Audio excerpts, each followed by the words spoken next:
পাকিস্তানের রাজধানী ইসলামাবাদে অনুষ্ঠিত যুক্তরাষ্ট্র ও ইরানের উচ্চ পর্যায়ের গুরুত্বপূর্ণ আলোচনা শেষ পর্যন্ত কোনো চুক্তি ছাড়াই ভেস্তে গেছে। প্রায় একদিনব্যাপী ম্যারাথন বৈঠকের পরও দুই পক্ষের মধ্যে মৌলিক মতপার্থক্য দূর করা সম্ভব হয়নি। প্রশ্ন হচ্ছে, এত দীর্ঘ আলোচনার পরও কেন সমাধান এলো না? চলুন বিশ্লেষণ করে দেখি এর পেছনের মূল কারণগুলো। প্রথমত, সবচেয়ে বড় বাধা ছিল ইরানের পারমাণবিক কর্মসূচি। যুক্তরাষ্ট্র দীর্ঘদিন ধরে চায় ইরান যেন কখনোই পরমাণু অস্ত্র তৈরির সক্ষমতা অর্জন না করে। এজন্য তারা কঠোর নজরদারি ও সীমাবদ্ধতার প্রস্তাব দেয়। কিন্তু ইরান এই কর্মসূচিকে তাদের জাতীয় অধিকার হিসেবে দেখছে। তারা ইউরেনিয়াম সমৃদ্ধকরণ চালিয়ে যেতে চায়। এই মৌলিক অবস্থানগত পার্থক্যই আলোচনাকে অচল করে দেয়।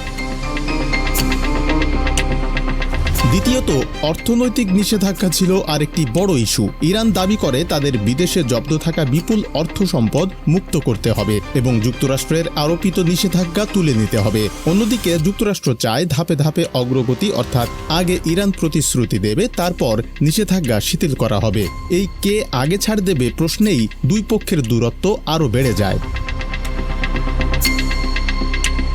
তৃতীয়ত, হরমুজ প্রণালীকে ঘিরে কৌশলগত দ্বন্দ্ব। এটি বিশ্বের অন্যতম গুরুত্বপূর্ণ জ্বালানি পরিবহন পথ। ইরান এই অঞ্চলে নিজের প্রভাব বজায় রাখতে চায়, আর যুক্তরাষ্ট্র চায় আন্তর্জাতিক নৌ চলাচল সম্পূর্ণ অবাধ থাকুক। ফলে এটি শুধু দ্বিপক্ষীয় ইস্যু নয়, বিশ্ব অর্থনীতির সঙ্গে সরাসরি জড়িত একটি স্পর্শকাতর বিষয়।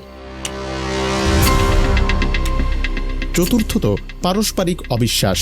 2015 সালের পরমাণু চুক্তির পর যুক্তরাষ্ট্র এক পর্যায়ে সরে দাঁড়ায়, যা ইরানের মধ্যে গভীর অনাস্থা তৈরি করে। ইরান মনে করে যুক্তরাষ্ট্রের প্রতিশ্রুতি দীর্ঘস্থায়ী নয়। অন্যদিকে যুক্তরাষ্ট্রও সন্দেহ করে ইরান গোপনে তাদের কর্মসূচি চালিয়ে যেতে পারে। এই অবিশ্বাসের দেয়াল ভাঙা সম্ভব হয়নি আলোচনায়।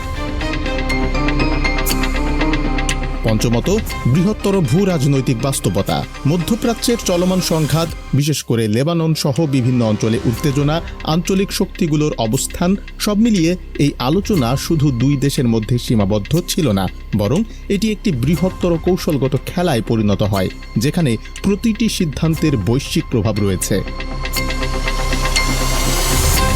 এছাড়া আলোচনায় দোষারোপের রাজনীতিও বড় ভূমিকা রাখে। যুক্তরাষ্ট্র বলছে ইরান যথেষ্ট প্রতিশ্রুতি দেয়নি, অন্যদিকে ইরান বলছে যুক্তরাষ্ট্র অবাস্তব শর্ত চাপিয়ে দিয়েছে।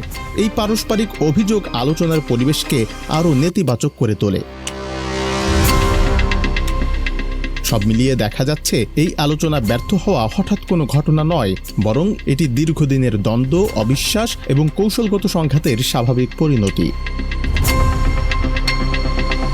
তবে এখানেই গল্প শেষ নয়। কূটনৈতিক দরজা এখনও পুরোপুরি বন্ধ হয়নি। আন্তর্জাতিক মহল আশা করছে ভবিষ্যতে আবারও আলোচনা শুরু হতে পারে। কিন্তু আপাতত একটি বিষয় পরিষ্কার, যুক্তরাষ্ট্র ও ইরানের এই দ্বন্দ্ব শুধু একটি ইস্যুর নয়, বরং বহুস্তরীয় একটি সংকট, যার সমাধান সহজ নয়।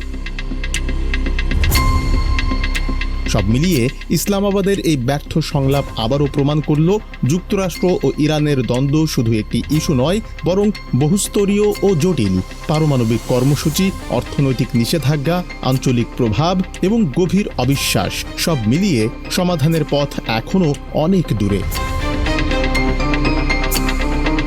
তবে কূটনৈতিক দরজা পুরোপুরি বন্ধ হয়নি। আন্তর্জাতিক মহল এখনও আশাবাদী, ভবিষ্যতে নতুন কোনো উদ্যোগে আবারও আলোচনার টেবিলে ফিরতে পারে দুই দেশ। বাংলাদেশের খবর, ঢাকা।